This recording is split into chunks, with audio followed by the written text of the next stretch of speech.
Hey folks, welcome to another episode of Middle Class Rockstar. I think this is big number 40. AJ, congrats, you're episode number 40. That's a landmark. We're 40% of the way to my goal of 100 episodes. And then maybe beyond. We'll see what happens at that point. But because I'm not in a proper microphone, I'll try to get in and out as quick as possible on the monologue. If you are watching on YouTube, yes, there will be picture. You can watch the interview. Just as soon as the interview starts, it'll cut away from the Middle Class Rockstar logo, and it'll jump in with the conversation that I had with AJ, and you can see our pretty little faces.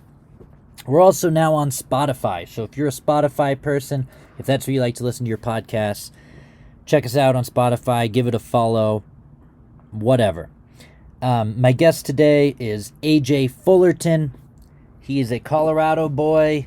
He's from Montrose originally, and I would say started out very much in the blues scene and is still rooted there, but goes out and explores other things too. I wouldn't call him a straight up blues artist. He does all kinds of different music, but sort of rooted around his love of blues music that he's had since he was a child, and we'll hear all about that very shortly. AJ also is a performer. He plays all the time. And it's funny that I have to specify that, but a lot of musicians, people that I have on the podcast, people that I don't have on the podcast, but musicians in general, a lot of them aren't touring artists anymore. They do other things. Maybe they tour, but they just play one big show every 3 months with their band and are shooting to get on a big tour and aren't out there road dogging it. Well, AJ's a road dog. He plays everywhere he can. He's been able to get more selective with his shows as he's grown and gotten much bigger in the scene over the last couple years. But I remember when we first met, he would play anywhere, anytime, and he still plays a ton of shows. So it's an admirable thing when you see somebody who is, in my opinion, really in it for the right reasons, is really wants to play, wants to tour. Not that you have to be a touring artist to be doing it for the right reasons. I didn't mean it like that at all. But somebody who's out there playing for the love of music as much as possible really says something. AJ put out Calamath back in 2017, and his latest release is Fullerton Friel with his buddy Jake Friel out of Ohio. Jake notably lived with me for about 2.5 weeks, and we have a pretty funny story about that involving excrement that you'll hear all about in the podcast. At the end of this episode, I get to play a never-before-heard track from AJ Fullerton called Healing Takes Time. He recorded it in Canada, I believe Toronto, in the past few months, and it's some of his best stuff, I think. The whole album's great. You haven't heard it yet. Haha, I have. And he was going to release it, but then this whole coronavirus mess happened, so he's holding on to it for a little longer. He's going to see what happens. But we're going to get to hear a track off that called Healing Takes Time at the end of the episode. I think that's it for now. A quick thanks to the sponsors. Patrick at PQ Mastering. Patrick puts the finishing touches on this podcast, and for any of your audio or restoration needs, go to www.pqmastering.com. Also, our newest sponsor is Narrator RF, or Narrator Music. Go to www.narratorrf.com and you can find simple and affordable licensing for sync. For example, if you're getting married and it's an Irish wedding and you need some Irish music for the occasion, you can go and get it from the site. Or if you have a commercial and you need I don't know, if you have a commercial and you need poppy string synth music, you can go to the website, type in poppy string synth music, and purchase a license for that song and use it for your very need, whatever that is.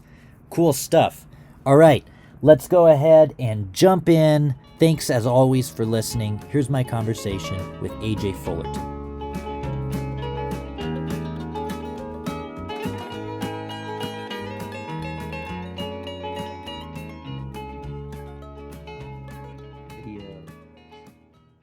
All right, I'm here with AJ Fullerton on the YouTube and on the streaming services. What's happening, man? Hey man, just hanging out. Where are you right now? Are you in Montrose? I am. It's kind of a long story, but just as fate would have it, I happen to kind of be stuck here for the bulk of quarantine over with my family. Stuck with your family? That's not the worst thing in the world. No, it's actually nice, man. I mean, I've been on the road pretty much full time, like 6 years, 7 years. So like it's really nice change to actually have more than a couple days with the mom and dad. I've actually wondered about that.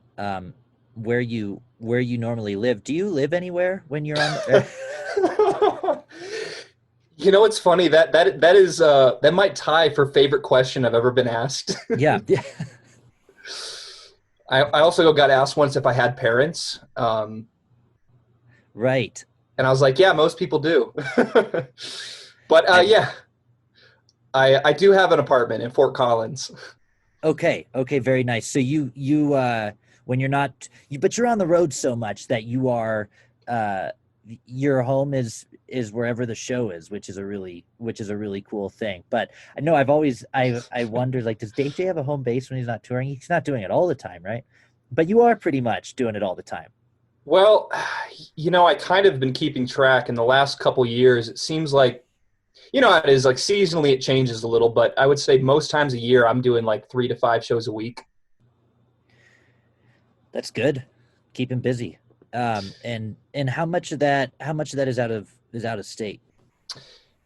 That's been fluctuating more and more about, I'd say, the past 2.5 years. Like for the longest time, I was doing really regional solo stuff, kind of what you'd call just your bread and butter gigs, playing material, making some money. But then more and more, I got into full band stuff and duo stuff, and I've gone to Europe once, and I was supposed to go back in March.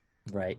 And it's extended a lot more as you would imagine. It's kind of grown. Yeah, yeah, absolutely. Do you like the band thing or the solo thing more or the duo thing? And how much of that has to do with having travel buddies? How much of that has to do with the show aspect itself? Oh man, that's a really deep question. I think you'd probably relate. They all kind of have their own merit, like solo shows are cool, duo shows are cool, full band shows can be like some of the coolest. I think it comes down to like what you're trying to do musically. I lately have been really into full band stuff just because I feel like you can get more immersed in the music in the moment. You're not as worried about trying to keep the rhythm going, trying to be really like, when you're playing solo, you really have to like be the show. Yeah, absolutely. Absolutely you do. And you do keep the rhythm. I know your solo show, you're hitting things with your feet and yelling things and playing things. I mean, talk to us about your rig a little bit, because when you bring up rhythm, you are one of the people that does keep rhythm solo. A lot of solo artists don't. What's your rig look like? Well, man, it's been a minute.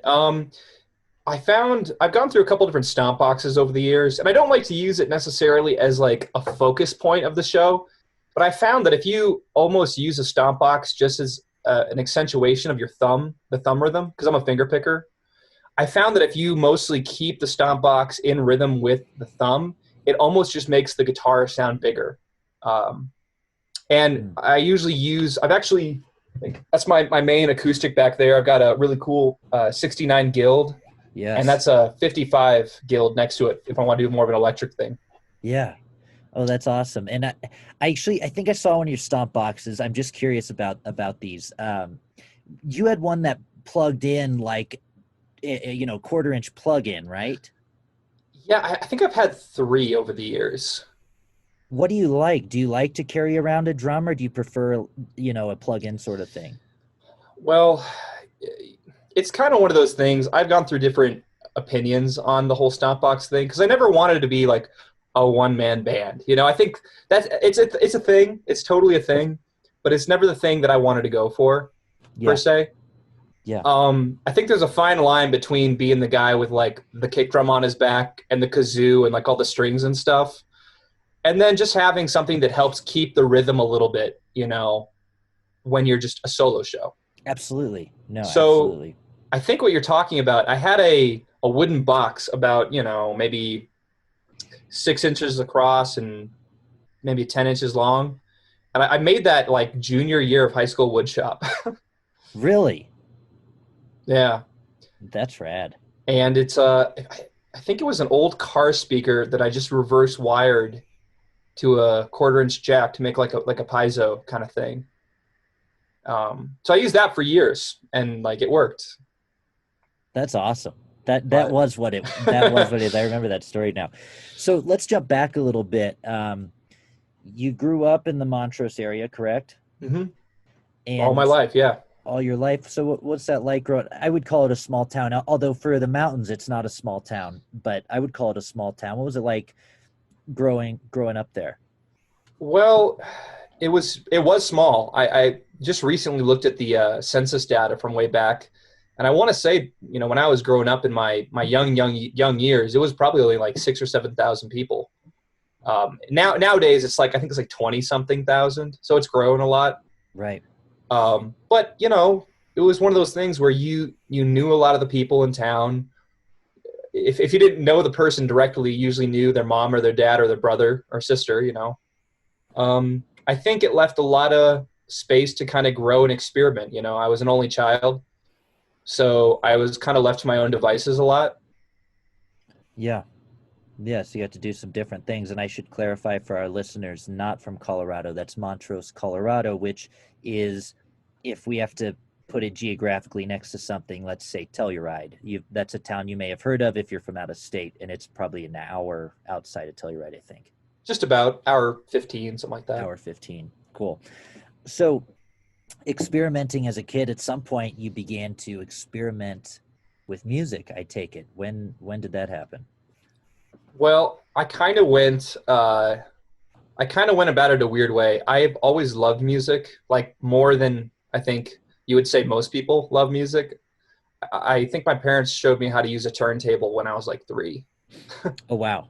Yeah, so I've always been a record collector, a CD collector, a collector of tapes, 8 tracks, like stuff that like your average 1990s, 2000s kid probably didn't care about as much. Right. And then coming from that angle, I was introduced to like the guitar and playing music when I was probably about 14, Mm. maybe 15. And how did that come about? How did the guitar come about? Did you get one from a pawn shop? Did your dad have one lying around? My dad always had a couple laying around. He plays too. Cool. But like the funny thing is there were a couple that were like off limits because they were too nice. He was like, "Oh, my Japanese telly, can't touch it." Don't touch it. He's since rescinded that. I can now, which is nice of him. But no, what happened was I was like 14, 15, being kind of a rebellious teenager. And, in a small town, like you can definitely kind of get into trouble because there's not a lot to do. Right. And I remember one day he came home and he was like, "I think you could use a hobby," and just gave me a guitar.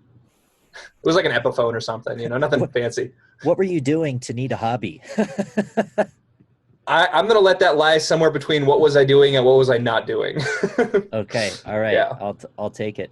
I'm not gonna call you a blues artist necessarily because you do a lot of different things, but blues is certainly a big influence for you. And I think there was a time where you were going more straight blues kind of thing. You've expanded out and are doing a bunch of different things, but blues remains a big influence in your music. How did that come about? It's always been a thing, I would say. I mean, I get asked that more often than you would think, being a 25-year-old, white guy from Montrose, Colorado. Right. It seems to find people in the strangest places. Yeah, I think the easy answer would be it's always been with me. I remember one of the first records I ever remember holding as a kid was my dad's copy of Mississippi John Hurt. It was like the 1928 album with like the blue and white cover. And I remember the first time I put that on, it was like this spark of just like, yeah, this is it. And yeah, I don't know. I've always had really wide tastes in music for like forever. I've kind of tried to become a little bit of a musicologist, although there's tons of people out there that know way more about it than I do. But, it's like, for some reason, I just love reading about, different artists, who they've collaborated with, what label they were on, The You're kind of somebody who nerdy. likes to read the show notes. Oh, dude, liner notes are my jam. Yeah. Yeah. Or liner But notes, excuse me. I just called them show notes. I put show notes in the podcast. well, same idea. But Yeah. that actually bums me out about streaming stuff. Is like there's nothing to read really. You know? I know. I think they're starting to get a little better about it, but Allie and I have really started in the quarantine. Pretty much the only thing we buy is groceries and records, and we'll just get online like once a week and find a record, and we do. It's fun to put it on the turntable, and it's fun. You can see it. The font is big enough to see, to look at the picture, sniff it, read it, and I don't know. There's something cool about that that's maybe missing sometimes. Well, it kind of feels a little bit like archaeology. I read a quote or a statistic, I should say, at some point that, some really, really meager percentage of all music has ever been made digital. You Yes. know, that's my non-statistic I've presented today. Some percentage that is very small of all music has actually been made, available on a digital medium, which means, there's tons of great, amazing music out there that was either never recorded or was on wax or vinyl. And that's crazy to think, because I would say for 99% of people or 95% of people, anything that they could possibly think of is online. Like Right. they wouldn't be able to think of anything or conceive anything that's not online, which is Which scary about how much shit's online too. I know, especially these days, man. I mean, like, there's so much being created on a daily basis that is kind of mind-boggling, the amount of content that's ever been created. But like, I found a record, I think a week ago or 2 weeks ago, and it was this amazing, amazing artist. The cover caught me. You know how that goes. Like, you'll see a cover of a record, and you're just like, I don't know who that is, but I bet they're awesome. I bought a record for the picture before. We all have, admit it. But I put on this record, and I'm spacing the gal's name. It looks like it was probably made in the early 60s or late 50s. And it was like this really wild mix between like Sister Rosetta Tharpe and Bessie Smith. Yeah. And I'm just like, how have I never heard of this person? And I can text you the name later. yeah, well, and that just goes to the point even more that we don't know the name, right? And it's too bad. There's so much great content that's been created. And along those lines, I think about this all the time as an independent artist, and I think a lot of us do. Where do we fit in terms of how much content's been created? And you just made it really real when you talk about how much content was created that you can't find anymore. Right. Anywhere. And there's artists that there's no recordings of their music that ever existed. I mean, tons of them. So most of them, I'd say. most of them. Yeah, most of them. You're right. Many more people are dead than alive. But when you think about how big the world is and how much content's been created and how much is being put out every day, is that daunting for you at all in terms of finding your place as a working musician? Well, it's funny you say that. For the longest time, I had this anxiety about, the music that I want to make. I wanted to sound like me. I was really like in this weird space of like, I don't know. I don't want to make anything because I don't want it just to sound like something else. I want it to be true to like the sound that I'm hearing. And then I had this realization. It's like, well, anything I make is going to sound like me, whether or not I want it to or not. Yeah, absolutely. Because it's like with any artist, I think your music is an amalgamation of your thoughts and ideas just blended with everything you've ever absorbed and listened to. Yeah, for sure. Do you feel like, what are your goals in terms of passing that identity along, in terms of, I mean, it's a melting pot of you and where you grew up and what you listened to and all that. How do you want to be remembered? Your stuff is digital. You're one of the few lucky ones. Your stuff will always be there long after you're gone.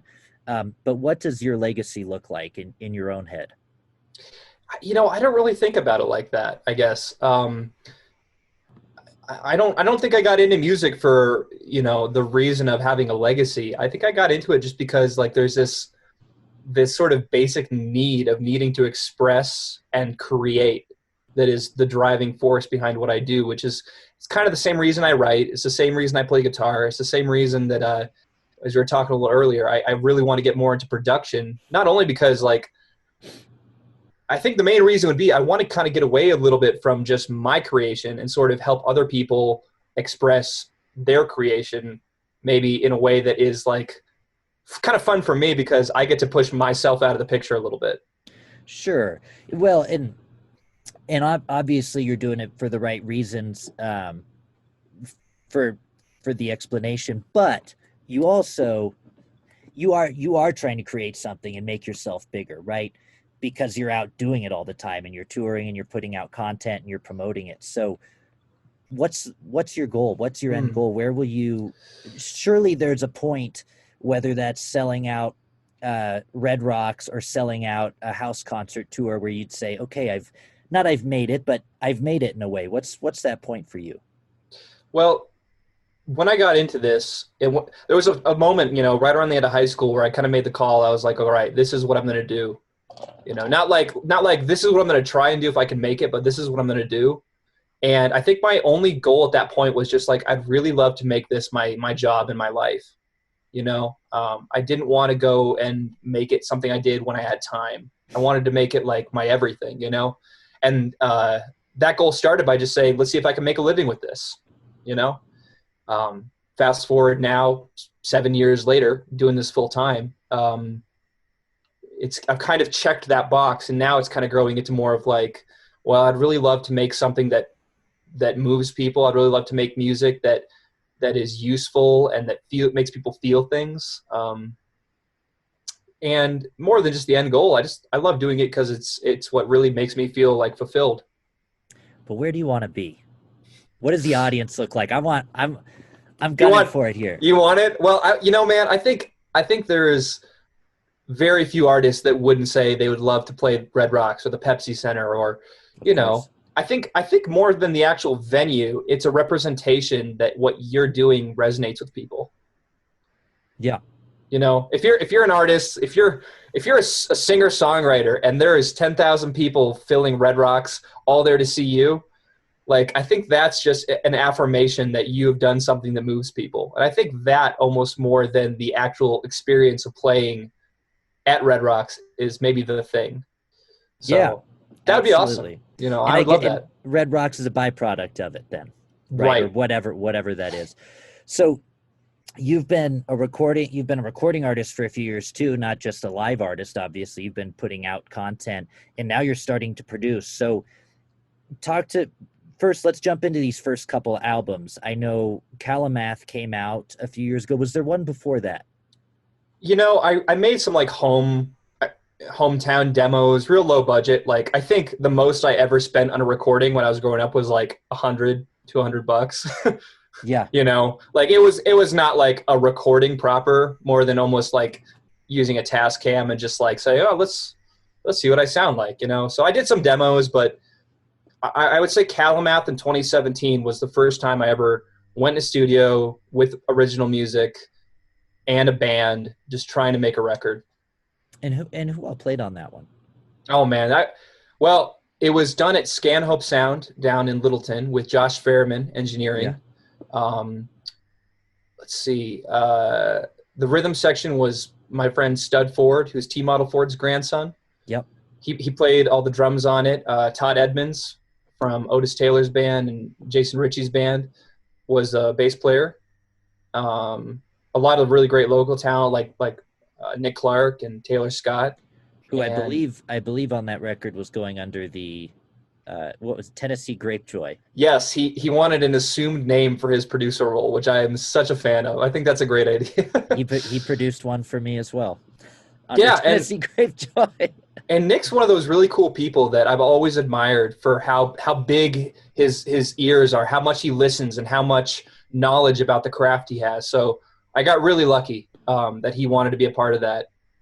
And so he was on there producing and playing harp. Brandon Bailey, another great harmonica player, was on a track. I'm trying to think who else. Chuck Letts, a local pedal steel player, played on it. Eric Luba played keys. Nice. I don't know if you know Eric. He's a great guy, killer player. And then I had a couple other features. I had Sharday Thomas, who's Otha Turner's granddaughter. She played Fife. Um, Cool. Hannah Holbrook, one of the Shell sisters, did some harmonies on it. It was like this big experiment, you know, like it was in my head. I was like, can I make a record? Can I make something that like sounds professional? Yeah, and you did, and you got some accolades from it too. Yeah, my dad collects them back here on the wall. Oh, I see. I see. Are Yeah, those the Blue Society Awards? yeah, man. I love There's it. God, I think like 17 of them or something. Oh my Wild. God. Yeah, something like that. But yeah, this is his office that I've pioneered or commandeered for the pandemic. I love it. I love it. And also I think that year it came out, it was the best self-produced and went to Memphis for that too, correct? I think it did. I hadn't thought of that in a while. Yeah, yeah. No, it's gotten a lot of it's gotten a lot of acclaim, and it's still getting talked about a little bit. I actually found out like through the grapevine. I should know this, but I found out via a friend that one of the tracks on it was just featured on one of Joe Bonamassa's playlists like last month, 2 months Wow. ago. Yeah, I was Wow. like, I forgot it existed. You know? That's really cool. That as an artist, sometimes even before you put out the last product, you're already thinking about the next one. Oh yeah, it's Um, ancient history. You know? yeah, exactly, exactly. And then you have a new one that came out recently. You've been playing with Jake Fullerton, who's an Ohio boy, I believe. Real. What did I just call him? Called him Jake Fullerton, which Oh is my God. Oh my God. it's okay. We're not related, but you know we act like we are And sometimes. you know what? I even lived with the guy for a period of time. But if you guys were ever to get common law married for some reason, then I would be correct. But Jake Friel, excuse me. Oh my gosh. And I have to tell my very quick Jake Friel story. When we were living together, the shower I that think I know this story. yeah, that we were using had some issues, and anytime anyone in the house flushed a toilet, the excrement would come up through the shower drain. And so we came home one day, and I think both of us were out of town or something, and nobody who lived upstairs had come downstairs, so it had been sitting there for a couple of days. Oh, And we opened up the basement door, and like you hit the second stair going down, and it was the most foul smell, and I don't remember what the circumstance was. I may have agreed to buy him Taco Bell for a month. I don't know how it happened, but Jake ended up cleaning that thing. he, you know, our me and Jake's relationship go way back. For those listening, Jake is one of my best friends. We collaborate all the time. He's originally from Canton, Ohio, a little south of Cleveland, and lives in Memphis now. But him and I have had some really wild misadventures over the years, and it seems like things like that kind of find him sometimes. Yeah. So this might be his fault that the shower thing happened. No comment. Okay. All right. Um, but actually, funny enough, Nick Clark introduced us back in like 28. No, I think it was 2017. We met in Memphis, Tennessee during one of the IBC things. Yeah. Yeah. Very good. And you guys live on opposite ends of the country, but you're Mhm. both men of the road, and you spend a lot of time together, and you're able to collaborate. And he's been touring a lot with you too, right? Yeah, you know, it was one of those things from the night we met, we always had kind of a bond or a chemistry, you know, in a personality sense as well as musically. And then there came a point where like I think we just played a couple gigs together, and I was like, wow, this is really natural. You know what I'm talking about? Where you play with somebody and you almost don't have to talk or think at all, and it just happens. Yeah, absolutely. Just feels So good. yeah, and so we've done a ton of touring together as a duo. We he plays in my band all the time whenever band shows are a thing, you know. Um, and you know, I am happy to say that we also do some writing together. If he has a song he's working on, sometimes I'll help him finish up that. And I did a little bit of ghost producing on his record he put out a couple years ago. Oh, nice. Very good. And you guys put one out together this year. It's very, very recent, and it's called Fullerton and Friel. Super creative. I know. Yeah, we know exactly who's on it. And I love the front cover too. Is I don't know, I'm not a car person, but it looks like a Cadillac with like a Yeah. Western background. Well, a lot of, a lot of the thing that I admire about our friendship, me and Jake, is it's very authentic. Like everything about it. We don't really practice that much. A lot of the shows are very off the cuff. That record, I think we went into a studio one night for like 3 hours, no material prepared, and just winged it. And the photo is the same way. I think we were just out for a drive one day. And we're like, oh, look, a car. We stopped and just clicked a picture. And That's the album cover. yeah, just like that. I love that. That's awesome. That's a good friend to have, I'd say. He is. He's a really good guy. Um, so what have you been doing on that record? Obviously, the promotion can't is different in quarantine, maybe because you're not out touring supporting the record. What have you been doing to push it out there?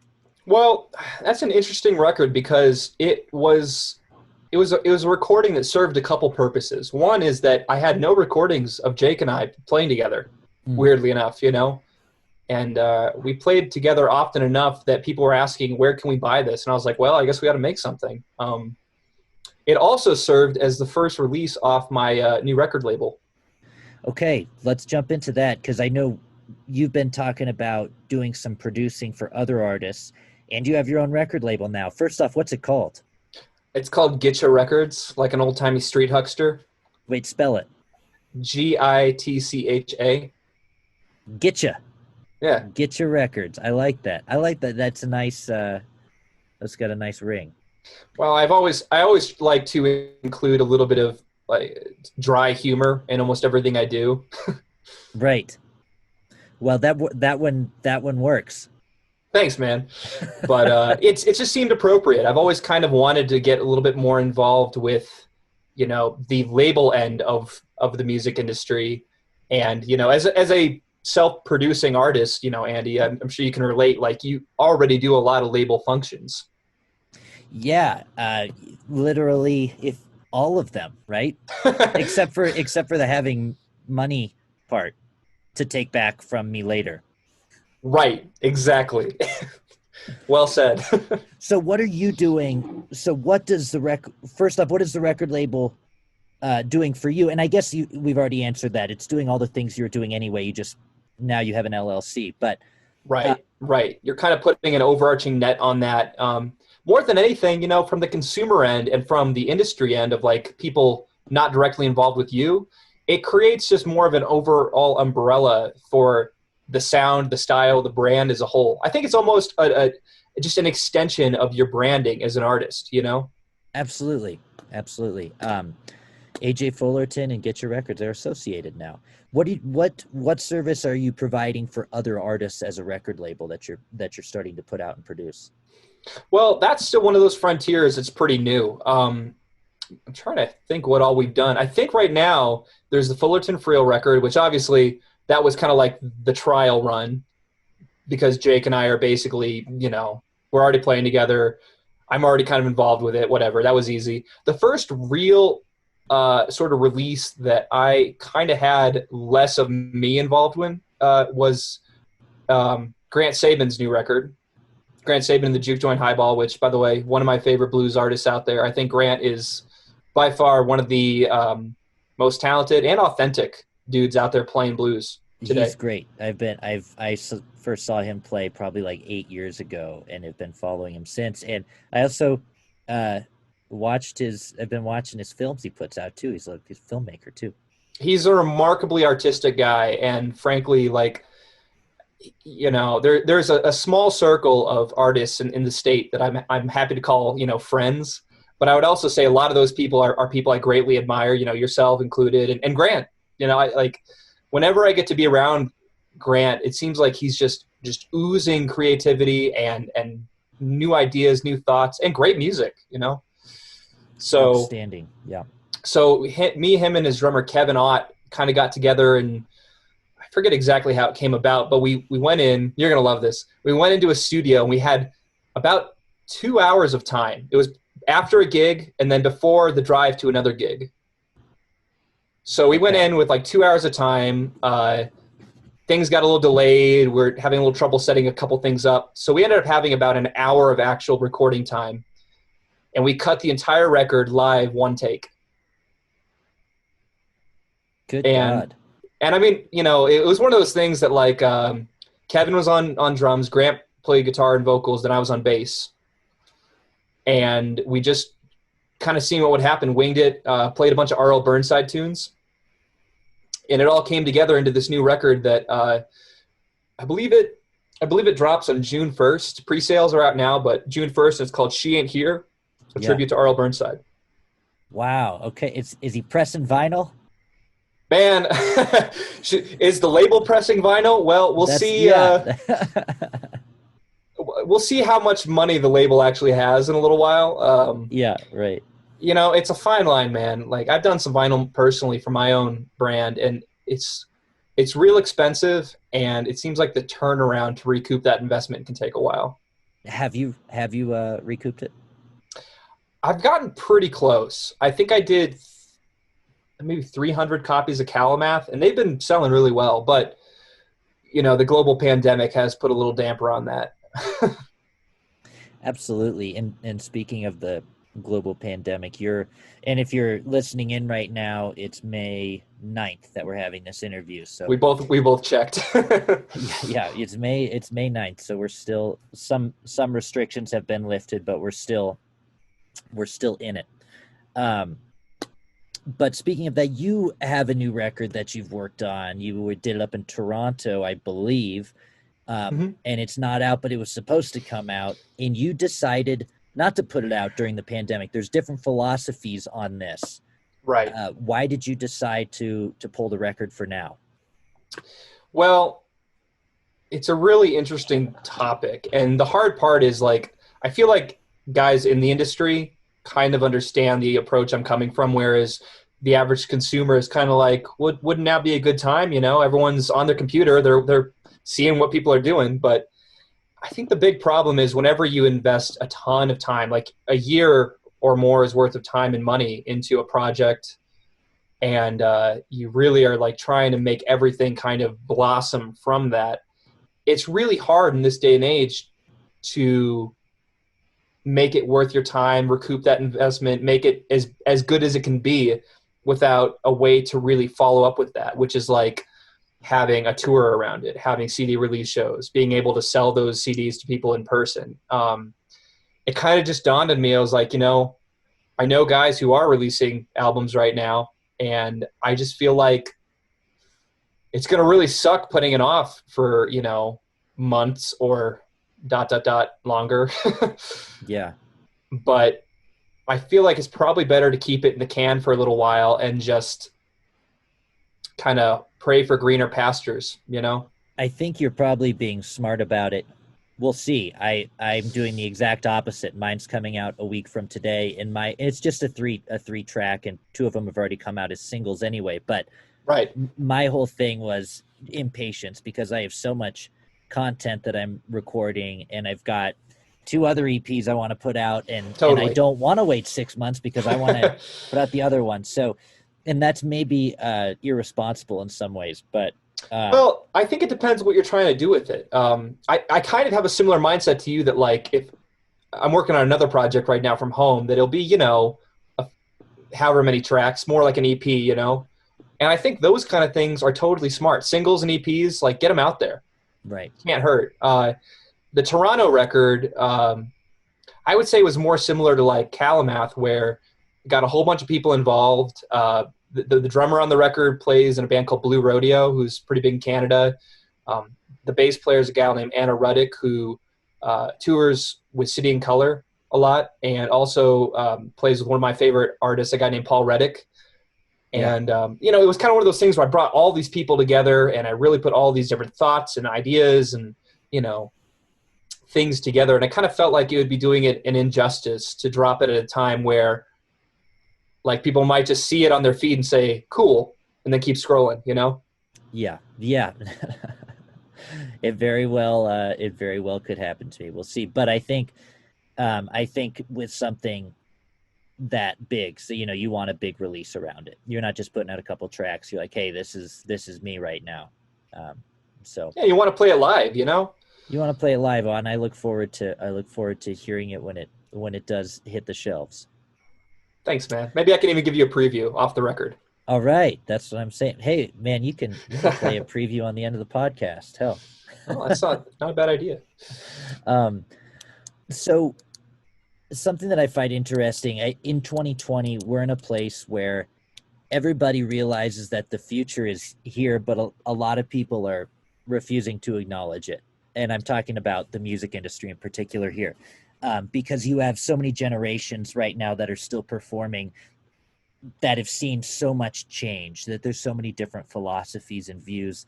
In some ways, roots music or blues music and modern musician seem like clashing ideas to people, but it's not anymore. It's 2020, and you're somebody who really does both. You go out and play all the time. You're not focusing on covers for your YouTube channel. You're out playing 200 times a year or 250 times a year or whatever it is, but you're also sort of embodying the young millennial musician who's working it online and stuff. How do you combine the two?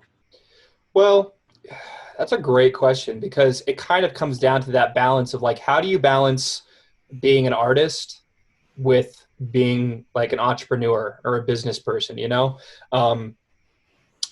I think a lot of it comes down to being a little bit disciplined. You kind of have to be like, all right, well, I haven't posted on Instagram in a while. I haven't posted on Facebook. You know, I got to keep my website up to date. I've got to keep my bands in town up to date. But at the same time, I think it just, you know, I've done this now for like 7 years or whatever, full time. And I've kind of learned this nice equilibrium between doing the things that like feed you as an artist and the things that make you feel fulfilled with kind of the necessary chores you have to do to keep your online presence and your, you know, keep the wheels moving of the business. And it all kind of feeds into one another if you find the right balance. Yeah, absolutely. And there's a lot. I mean, I think for me personally, and definitely for you, the playing live is like what it's about. It feeds the soul, and it's an amazing thing. There's a lot of artists that don't play live, but are having great success with that, either in licensing or with the YouTube channel or with Spotify Totally. playlists, whatever. You're somebody, and I just see different philosophies with it. And I see different philosophies with people playing live shows. Some bands are saying, hey, we're going to play one huge show every 6 months, and then we're going to focus on social media. You're somebody who takes every gig. I mean, you play well, and maybe not anymore, but you play all the time is my point. I have slowed down. I think my mindset at the beginning, like I said, was just to make a living, make some money, keep the wheels moving, keep the business going, you know, forego the day job. But more and more, I have kind of taken the approach of like, don't take every gig, know your worth. I think that's a big part of it. You know, there's definitely comes a time when you're getting offers and you're like, why would I take this offer if I can, you know, make 4 times more and play a much better gig, you know? So kind of being a little more choosy about the gigs you take. But I think your strategy is really I mean, as a young kid, which you're not anymore, but when you first started going out and playing as a teenager when we first met, that's crazy, dude. It is crazy. I know. You were playing everything, and I think it's a strategy that worked for you. And I'm sure you weren't even thinking of it that way as a strategy. You're just going out and playing because that's what you love to do. But the name AJ Fullerton kept getting repeated and repeated and repeated in the music scene because you were doing shows opening for national acts, but you were also playing at breweries and playing in people's backyards and wherever you could. It's a cool thing. Well, and you know, you're totally right. I've kind of questioned myself about it too, because I get asked a lot how I've gotten from, you know, high school, college dropout era AJ, where I was just wanting to do this, to now where you're right. I guess weirdly enough, I guess I do have a name recognition, which kind of surprised me. Absolutely, you do. And opening for like national acts. And I think the key is I, like you said, I played a ton. I built up that name recognition, brand recognition. And I think with that, there was always a couple people at every show that were like, would come up to you and be like, who are you? Do you have a mailing list? I'd love to follow you. You know, you kind of built a demographic. And now I've noticed that like when I go play like at Ophelia's, or if I play at God, it's all kind of becoming a blur. You know, you play a larger gig where you're opening for like the Samantha Fish shows I did recently. A Yes. lot of that demographic comes to the bigger shows, you know? Absolutely. And you just led into my next question, which was about the Samantha Fish shows, but you nailed it with the mailing list. We see a lot of folks that are trying to create one YouTube video that'll have 1 million views or whatever. Um, and that's fine. You might have to do 1,000 of them to get that or whatever, but you really have picked up one or two people at a time at every show, and it's probably pretty cool to look back and realize that there's a small army now. I feel extremely grateful Yeah. because I know there's a lot of hard work I put in, but at the same time, I don't for a minute believe that I didn't get to what I'm doing now without like a, a truckload of luck. You Oh, know, I don't think it was luck. I think it was hard work. Sure. The right place, right time thing is, I think that you've put yourself in position to be in the right place, right time enough times. I think, yeah, that's a good way to summarize it. So how were the Samantha Fish shows? You did, I believe it was 6 shows around Colorado, and you were an obvious choice for a support act because she's blowing up. She's doing Telluride Blues and Brews every year. She's playing big. First time I saw her in 2013, it was at the Toad Tavern, and Yep. there would be the parking lot would be full now, outside the stage if she did that now. So she's gotten bigger. You were an obvious shoe-in support choice. How did this happen, first off? Well, that was a weird thing. God, weird. It seems strange saying this. But that was maybe in the last 5 or 10 shows I did before the pandemic. Mm. Because February was a little slow, as February can be, and then March everything was canceled, more or less. So the Samantha Fish shows came around because I think what happened was one of the venue coordinators reached out to me and said, "Would you want to be an opener?"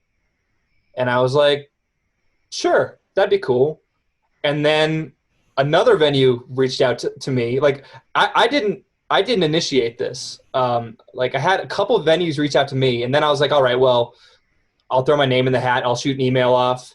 And then it became this thing where like basically at least a couple of the venues were like, "This is the guy we want." And then I started talking with her agent or her tour manager guy, and then it became like, "All right, sounds like you're the guy we want." And So you did it all of was, them. yeah, I think it was only like 4 or 5. I don't remember exactly. It was all in a week. It was her whole Colorado run. Did Um, she do other shows on that run, or did she stay in Colorado? I think it was a fly-in thing. All I remember about that, besides the fact they were all really cool shows, they were all sold out too, which was awesome. Um, Yes. the thing I remember about it is we got a gnarly snowstorm the night that all was the first night. Like I think it was the Oriental was a Thursday or Wednesday night, and that was the start of it. Mm. And you know the mountains got like I don't know, a foot and a half of snow or something crazy, 2 feet of snow, and they Wow. closed 70. And it became this weird thing where like all of a sudden I was getting texts from her tour manager like, well, "What do you think we should do?" You know, I'm like, "Play the shows." I think we should do it. No. Yeah. Well, and it became this thing where like, you know, we shared our thoughts. We made a convoy, her van, my van, and I remember the drive from Denver to Grand Junction took like 9.5 hours. Oh my gosh. So you guys spent some time together. You were stopping at the same gas stations and Totally. grabbing the same bags of Cheetos. Did you end up jamming? Yeah. Yeah. I got to play with Sam. And I got to say, not only is she super cool, but her whole band, they're all amazing people. Really, really kind, fun people to hang out with. Like, I was kind of bummed that we didn't like just keep going because the shows went so smoothly. There was no like weird personalities or anything. There was no misunderstandings. Everything was super smooth. So why don't you keep going? Do you think there'll be a more national run with her in the future? You know, I really hope so. I mean, that kind of was one of those things that I was going to pursue a little bit. Again, we're talking, this is February of 2020. And then, you know, tail end of February, beginning of March, everything just kind of, the bottom fell out of all music. So It did. How yeah. have you, with what's happened, how have you changed? It could either be as a entrepreneur or as an artist or both. How have you changed in ways that will stay changed after this? I don't know if I asked that very well. After this That's a thing great way. is over, what have you changed because of it that you're gonna keep changed? Well, I would say there's like three big things. One is I really have loved taking this time to reconnect with people, other artists and other friends who I haven't seen as much or kept in touch with. Like, I think this whole experience has made me really appreciate the people in my life, you know? So that's a big part of it, you know, not talking strictly the business side, but just like the friendships and the connections. Like, that's so huge when you don't have that. Talking more to technical angle, this is super weird timing, but I actually bought my first set of mics and my interface and everything like a week before like Code Red pandemic. Good coincidence to have. Oh, it was super weird. Like, it was one of those things where like I bought it and I'm like, oh, maybe I'll have time to dig into this a little bit. And then fast forward like a week later, it was like, oh, good call. You sure will. Yeah. Yeah. So the home recording thing, I think, is going to be something that every artist in 2020 should at least get kind of savvy, you know, record your demos at home, you know, get the basic stuff, make a little interface. And then videos. I think videos are huge right now too, doing live streams and then posting individual recorded segments. Absolutely. Absolutely. And along those lines, modern musicians are all wearing a lot of hats. And as you just mentioned, we're having to wear even more now. Is there anything aside from the home recording that you've been delving in on, maybe unexpected, like video editing or something like that? Actually, it's funny you mentioned that because I totally forgot. I kind of picked up a job here once things fell apart. Do you know who Tony Holiday is? Yes. Have you heard of him? Mm-hmm. So Tony is a good friend of mine these days, partially due to Nick Clark and then more recently due to Jake Friel. It's this weird harp player network. Once you get in with a couple harmonica players, like they all know each other. Yeah, you know, all six of them. But anyway, Tony Holiday's been doing this really cool thing for a couple years now called the Porch Sessions. Yeah. Which, if you don't know that or haven't seen it, it's basically getting a bunch of musicians from across the U.S. and across the world together and doing these really cool, almost like Alan Lomax style home recordings. Yeah. Really raw, really just like a couple mics out on the porch, one take, you know. And he's been doing that with great success. His records have been selling super well. And I think me and him and Jake were on a called a conference call. We're just bullshitting. We were on a call, and I was like, man, Tony, what if you were to do like a digital porch sessions? And he like stopped and he's like, do you know how to do that? I'm like, well, no, but I could figure it out. Yeah. So I've been learning video editing, and I'm the official video guy for Tony's virtual porch sessions. Hey, how about that? Nice. Right. Nice. No, I've seen them come through Colorado a couple times, and I think maybe Curtis Hawkins was playing with them once or something. I don't know. Very possible. I had a buddy who was playing with them, so I was there. Maybe it was Nick, or I don't know. I don't know. Somebody was. I've seen them a couple times. They're fantastic. But they're great dudes. Who should we all be checking out? Who should we be adding to our record collection while we're here sitting at home? Oh man. Well, okay. There's so many people out there. There's so many great artists. I could probably pick three, but why don't you set the tone, Andy? Who are your three favorite right now? And I'll go from there. Oh, jeez. If you're gonna put me on the spot. Yeah. Well, I've dug in the last few months to His Golden Messenger a lot, and we haven't gotten the new live album yet, but I've listened to it on Spotify a bunch. We did just get Terms of Surrender. Great record. Yeah, great record. We got that in. Man, what else did I just get?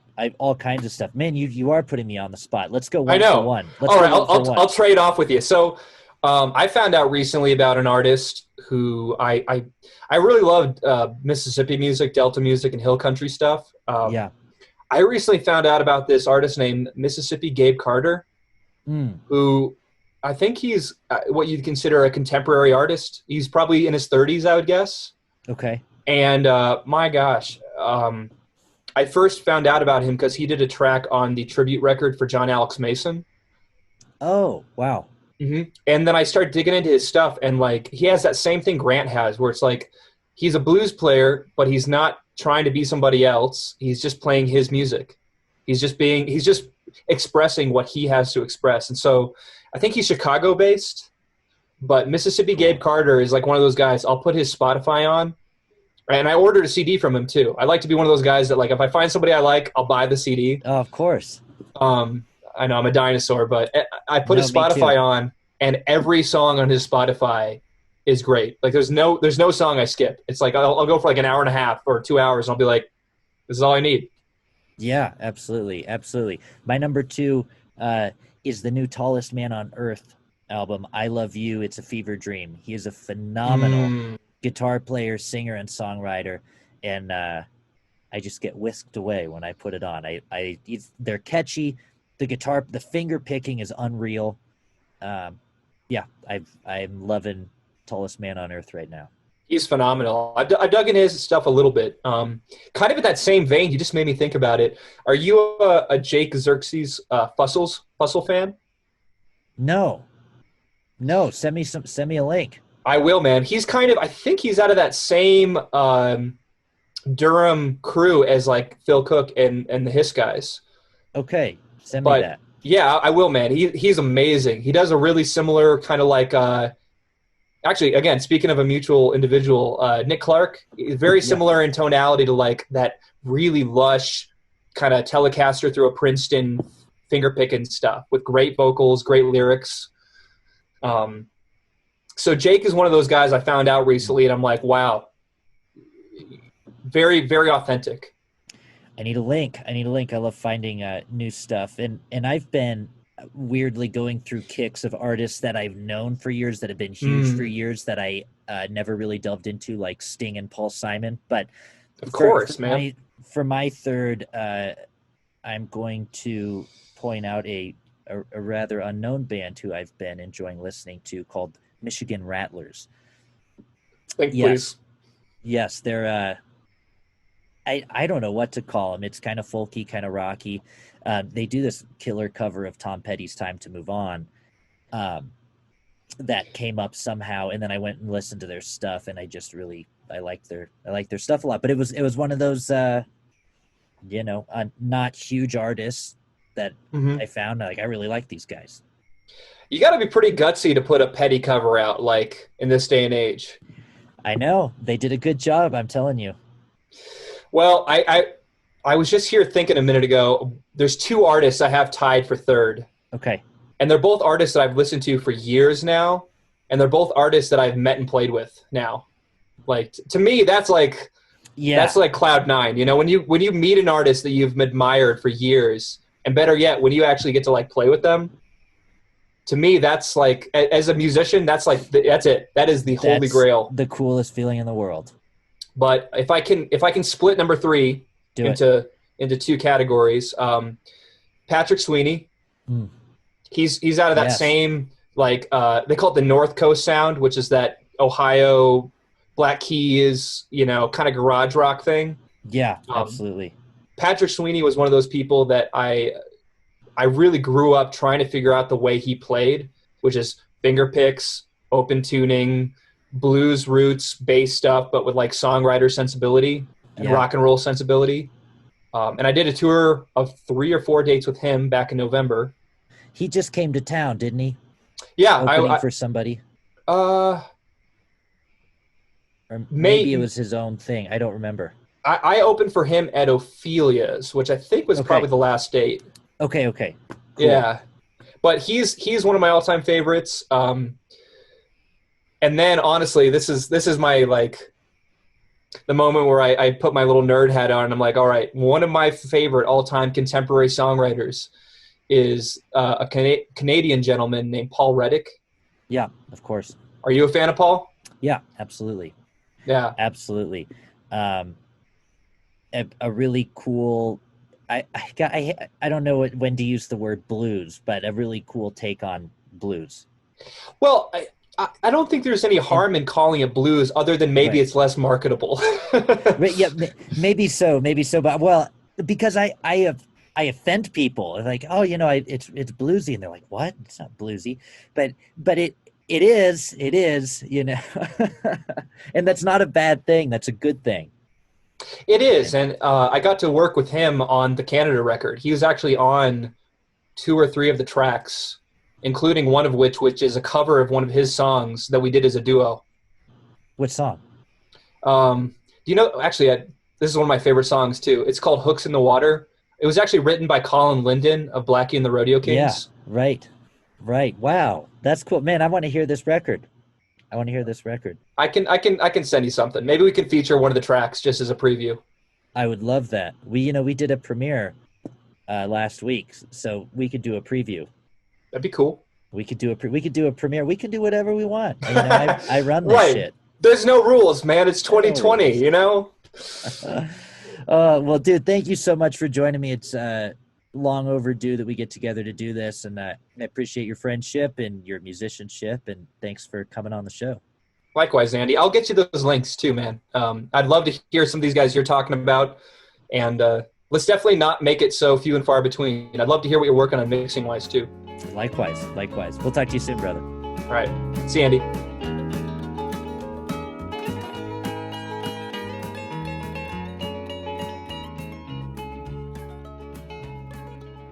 All right, AJ, it's good catching up with him. It's been a while.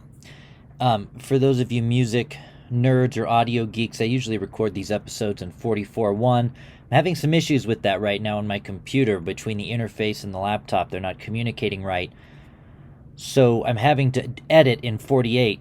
And I was noticing, listening through, that the theme song, you may have noticed, and the interview intro and outro music is slightly higher pitched, slightly faster. We're not going to fix that today. It's just how it's going to be for episode 40. But anyway, it's humorous because I wasn't even thinking about that. And then as I've been listening back and editing, I said, oh, the theme song sounds a little different today. Anyhow, I appreciate you listening. I appreciate you supporting Middle Class Rockstar. The best thing you can do to support, if you like what you're hearing, is to rate and review on Apple Podcasts. You can also subscribe on Apple Podcasts, or you can subscribe on Spotify. You can subscribe to the YouTube channel, youtube.com/Andy Sydow. All the episodes, or most now, are being videotaped and put up on YouTube if you'd like to watch. And of course, just spreading it around, sending it to people, tagging people. It's a big help.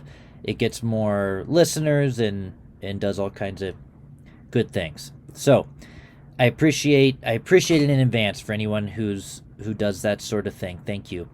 Any questions, comments, complaints, hate mail, or death threats, you can send them to middleclassrockstar@gmail.com. I'm going to play out with a brand new song from AJ, an unreleased song called Healing Takes Time. Enjoy, and I hope to talk to you very soon. Well, if you're lost and lonely, don't tell the world. They all know it's nothing new. If you've been beat down and you've been tossed aside, disposable, unlovable you. You got me picking up my pieces, darling, every last one of mine.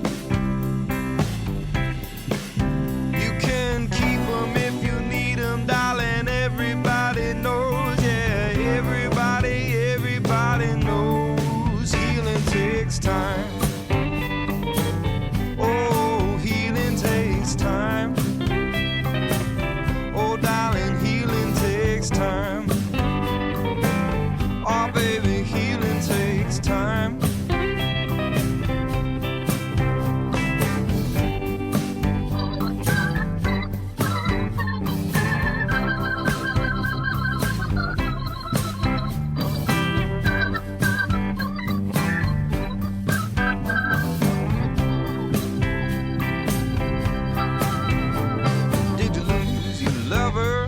Did your body give out?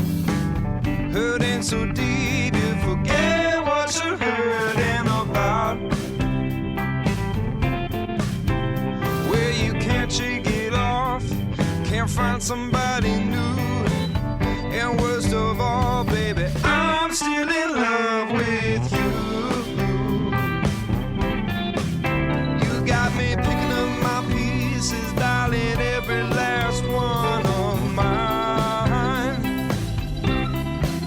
You can keep them if you need them, darling, everybody knows, yeah. Everybody knows healing takes time. Oh, darling, healing takes time. Oh, healing takes time.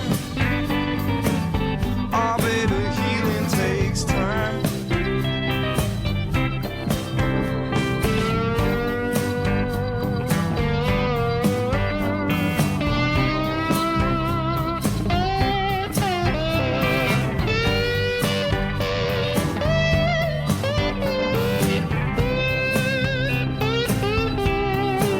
So if you're lost, lonely, don't tell the